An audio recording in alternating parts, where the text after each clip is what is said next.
There's a lot of talk of partners and allies, Jamie, and you referenced that, this is why Europe got itself into its problems, but also then you're highlighting the strengths they have in their education system. Some of the strengths, yes. Some, Germany, Switzerland, two you called out.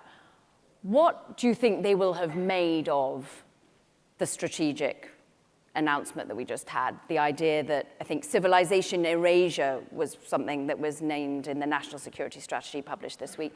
Do you think Europe, from your perspective, wants to work with America right now? I think Europe has a real problem. It's very hard to look at the world and we have moving tectonic plates. You've heard us spoken about. It's AI. The enemy's in the satellite up above and in your computer systems right now.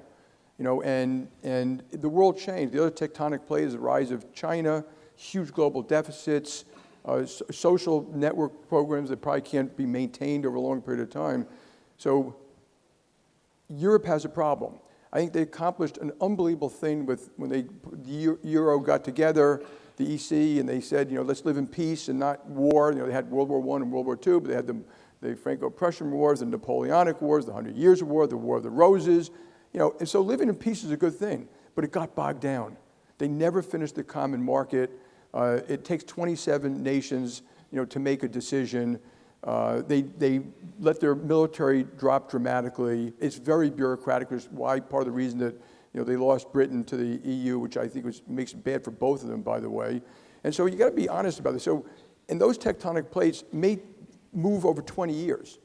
But if we ever write a book about how the West was lost, it will be because of the following. It will be because of we didn't get our act together here, and we go through all the policies here, that we didn't have the strongest military in the world, and that we allowed Europe to fall apart. And so I have a slightly different point of view about Europe. They have some wonderful things, but they've gone from 90% of the GDP of America to 65. That's not because America did anything bad to them. It's their own bureaucracy, their own costs, they do some wonderful things on their safety nets, but they've driven business out, they've driven investment out, they've driven innovation out. It's kind of coming back. I think the leadership, Merz, Macron, Maloney, Starmer, I think they know. I just think politics is really, really hard.